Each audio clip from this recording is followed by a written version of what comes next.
Awesome. Thank you, Carolyn.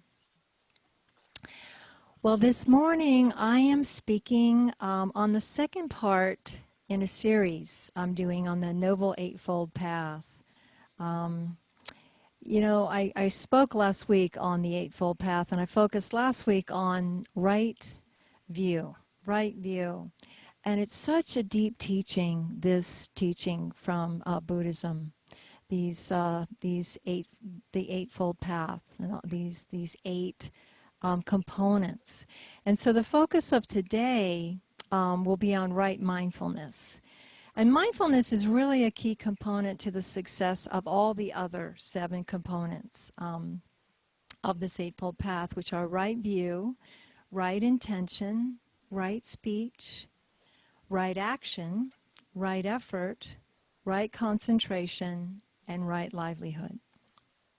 And all those things are dependent on our core ability to be mindful. And so the word mindfulness comes from the original Pali word sati, sati. And the meaning of sati encompasses three things. It encompasses attention, it encompasses awareness, and being present. Those three things are considered the first steps towards enlightenment, towards developing our ability to be enlightened, to be awake in every moment. Those three things, again, are being present, being aware, and having our attention focused. I feel like sometimes in life we get these God winks. We get these God winks so that we know that we're on track. And I got a God wink day before yesterday. I was on a hike with my brother. I took him for his birthday up to my favorite lake, Cliff Lake. And we were sitting by the water, and I heard this familiar voice. And I realized there was a good friend of mine I hadn't seen in a while that was also sitting around the lake just a little ways up. And he came and said hi, and he introduced me to his girlfriend. And her name was Sati. And just that morning, I had written about how the word for mindfulness comes from the Pali word sati. And I told this woman that I had just written that her name, Sati, was a Pali word for attention, awareness, and being present. And she loved that I knew in detail what her name meant. So let's look at these three aspects of sati, of mindfulness, starting with attention. Giving this talk on Zoom, I sometimes wonder how much you all are out there paying attention, because you figured out by now probably that I'm looking at my notes, and so I'm not looking at you. So you might get up for a drink or go to the bathroom or even nod off. And it's not like you're in the sanctuary where people are watching what you're doing and if you're paying attention. So I truly hope that what I share is keeping your attention. But mindfulness is about paying attention, but it's a particular kind of attention. It involves paying attention to what is occurring in this present moment. It's not about paying attention to daydreams or memories or plans for the future. It's not about problem solving, because those things are usually past and future oriented. But it is about paying attention to the sensations in our body, to the sensations in our environment. It's about paying attention to momentary thoughts and whatever we're thinking now and whatever's floating through our mind. It's about noticing feelings in us. It's about noticing awareness itself in us right now. So it is an intentional paying attention, noticing what's happening in this moment. And it is also having a quality of equanimity, where we notice what's happening in this moment, but without judgment, without deciding that it's good or bad, and without deciding it's right or wrong, or it's pleasant or unpleasant. So it's really paying attention with an attitude of equanimity.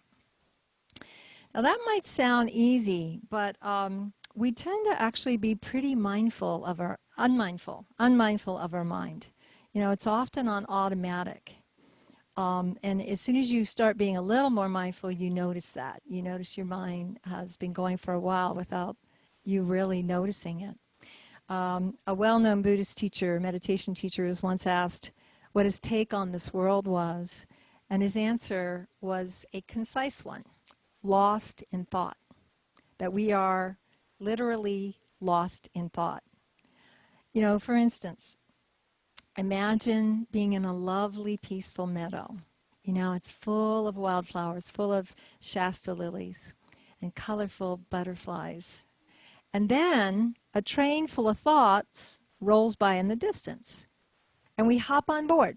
We just let ourselves get carried away on that train full of thoughts, and we forget where we are. We forget this magical meadow with the flowers and the beauty.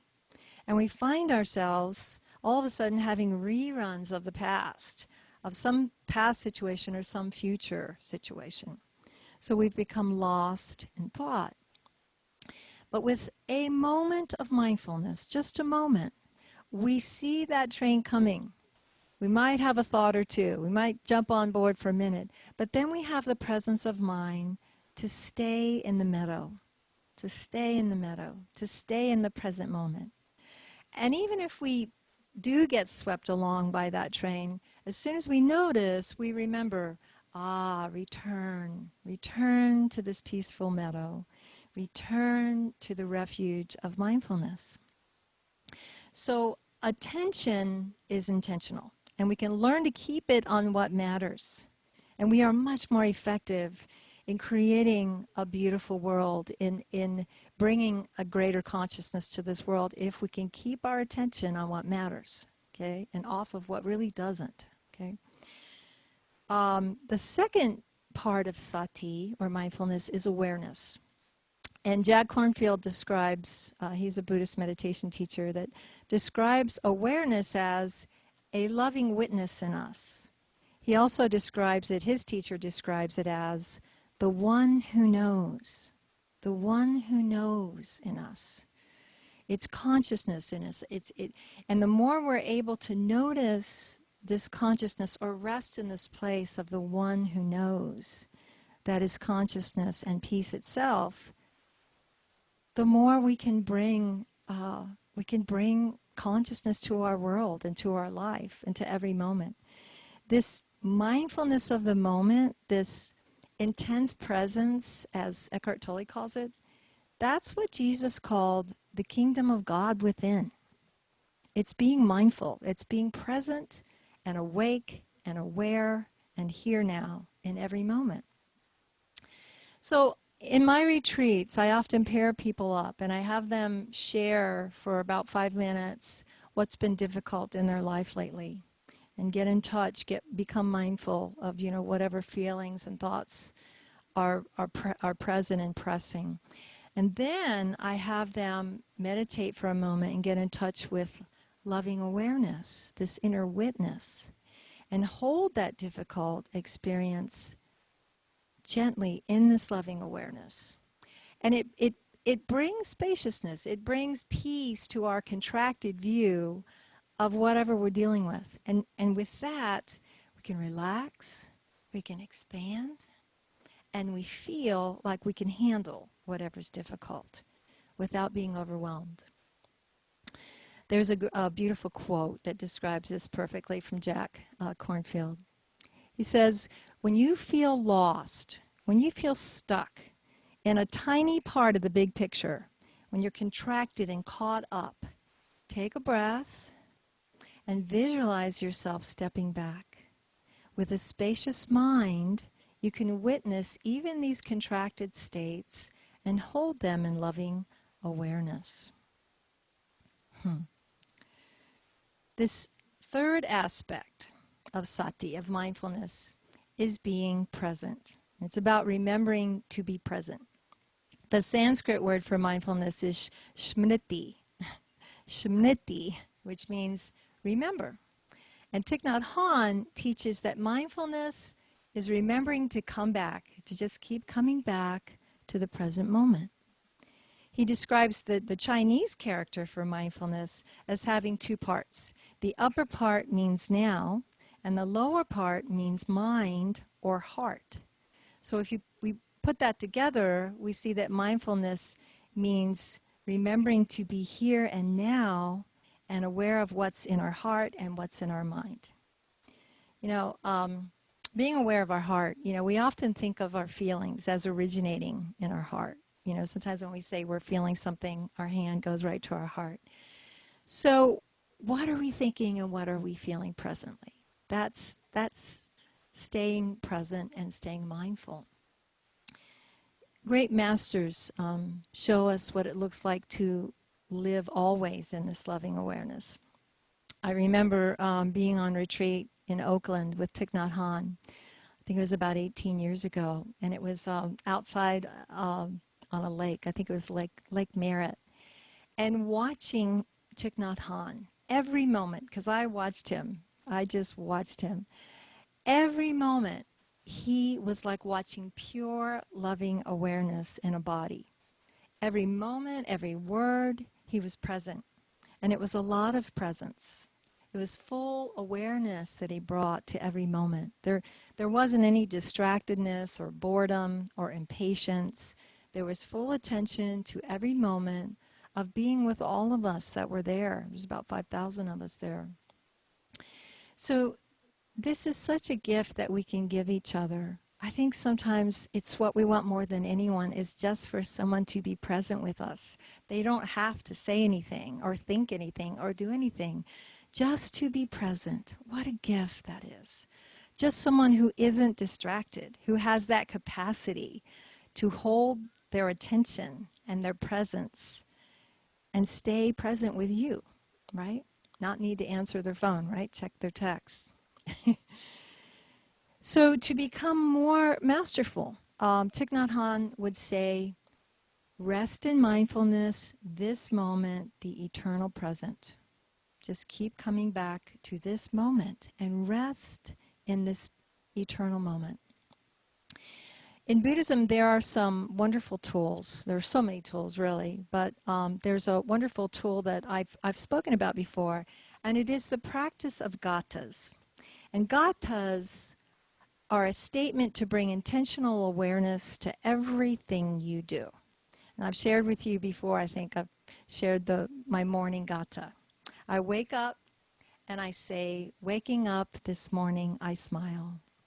24 brand new hours are before me. I vow to live each moment fully and look upon all beings, including myself, with eyes of compassion.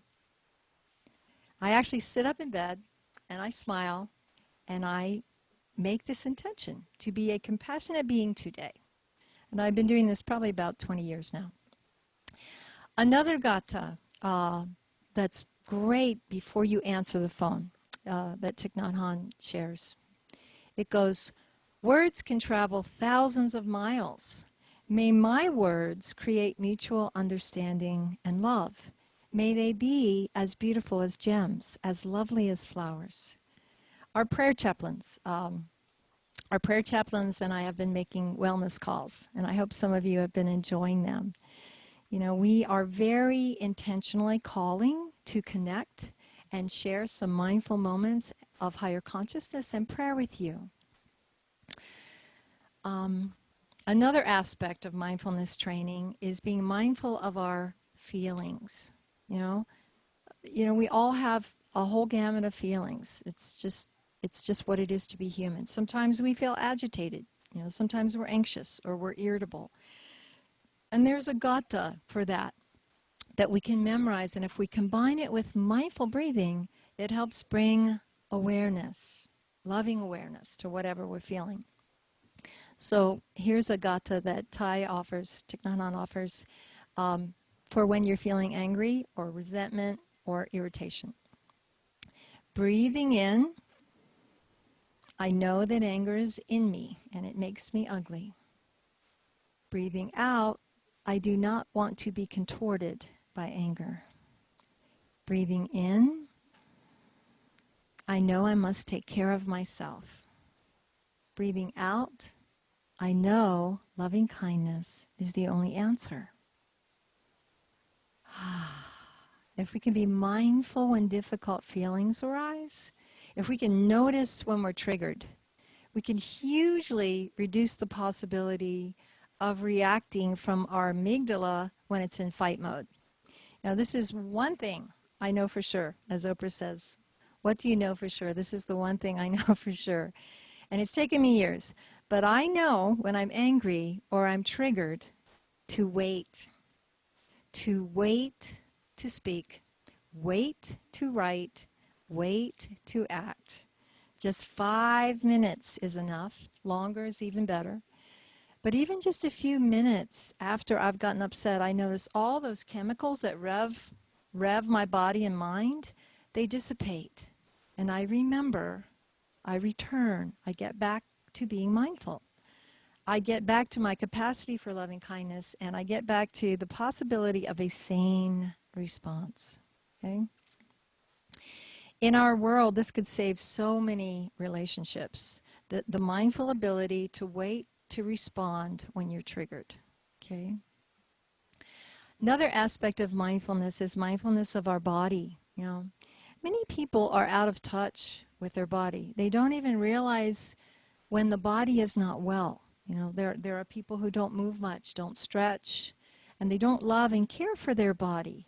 But our bodies need our love. If we hate our body, our every cell suffers. Our cells need our energy of loving kindness to do their job well. It's kind of like employees need to feel their boss appreciates them. Same thing. The simplest way to become mindful of your body is to just put your attention on your breath and breathe mindfully like we did in our meditation. It brings your mind to the present moment because your breath is always in the present moment. So if you're focusing your mind on your breath, you're present. And it also brings awareness into your body because breathing is a body activity. So it unites the body and the mind in the present moment. Okay?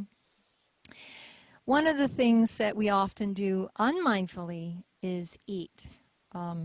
Mindful eating is another beautiful, important practice.